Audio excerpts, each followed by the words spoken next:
श्रीराम जय जय राम। श्रीराम जय जय राम। श्रीराम जय जय राम। ओम नमः शिवाय। ओम नमः शिवाय। ओम नमः शिवाय। योग वासिष्ठ दिवस क्रमांक 396। उपशम प्रकरण सर्ग 52। उद्दालकाचे आख्यान। उद्दालक पुढे म्हणाला, मूळ अज्ञान आणि चित्त यांचा अन्वय व्यतिरेक संबंध असल्यामुळे अज्ञान नाहीसे करत जाणे हाच चित्तक्षयाचा वास्तविक उपाय आहे. चित्तक्षय करण्याकरिता निराळा प्रयत्न करण्याचे मुळीच कारण नाही.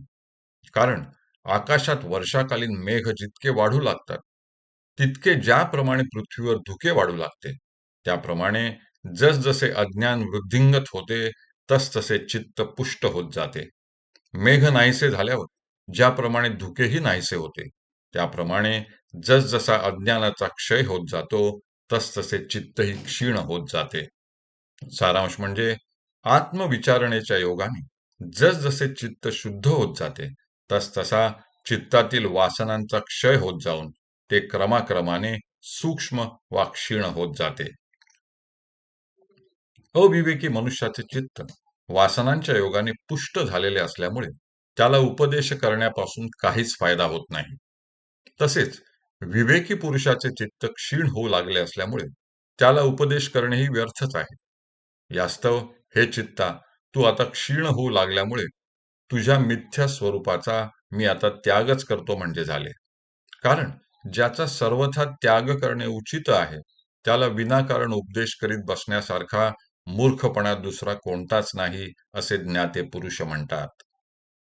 हे असन्मय चित्ता, मी निर्विकल्प व स्वयंप्रकाश असून माझी अहंकार वासना आता निमालेली असल्यामुळे अहंकार हेच ज्याचे बीज आहे, अशा तुझा आणि माझा वस्तुतः मुळीच संबंध नाही. अरे मूढ चित्ता, हा देह म्हणजे मी, ह्या ह्या कुदृष्टीचा तू आजपर्यंत अवलंब केला होतास. ह्या अपराधाबद्दल तुझा त्याग करणेच युक्त आहे. आता ही दुदृष्टी जरी मिथ्याच उत्पन्न झालेली असली, तरी संशयरूपी विषाने युक्त असल्यामुळे ती मूढांचा घात करण्यालाच कारणीभूत होते. यास्तव तुझा त्याग करणेच आवश्यक आहे. तुझे असन्मयत्व म्हणजे मिथ्यात्व जाणणे म्हणजेच तुझा त्याग करणे होय. आता तुझे स्वरूप असन्मय कसे आहे ते सांगतो.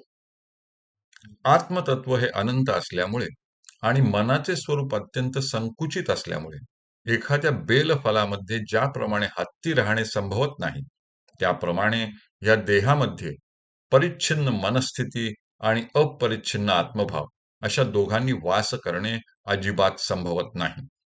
हे चित्ता, अतिशय खोल असलेल्या आणि कामक्रोधांच्या अस्तित्वामुळे दुःख देणाऱ्या अशा ह्या दुर्वासनेचा तू आश्रय केला आहेस, ही केवढी शोचनीय गोष्ट आहे. तरी मी ह्या दुर्वासन रूपी चांडाळणीचा आणि तिच्या मागोमाग जाणाऱ्या तुझा त्याग केल्याखेरीज राहणार नाही. मी विचारसंपन्न झालेला असल्यामुळे मी देह आहे या अहंकाराच्या योगाने कल्पिलेल्या भ्रांतीचा पगडा माझ्यावर केव्हाही बसणार नाही, हे ध्यानात ठेव.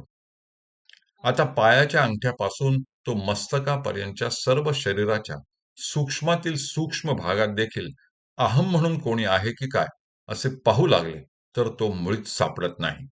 तर मग तू आहेस तरी कोण, असे विचारशील, तर मी दिक्कालादिकांनी अपरिच्छिन्न असलेला आणि समस्त जगत्रयाला व्यापून राहिलेला असा एकमेवाद्वितीय संविद रूप आत्मा आहे. कालादी परिच्छेद मला मर्यादित करू शकत नाहीत.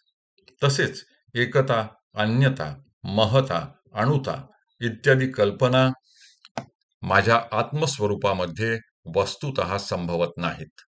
अशा रीतीने मी संवेदनात्मा असल्यामुळे मी तुला साक्षी रूपाने जाणतो व ज्या अर्थी तू दुःख देण्यालाच कारणीभूत होतोस, त्या अर्थी विवेकजन्य बोधाने मी आता तुझा नायनाट करतो.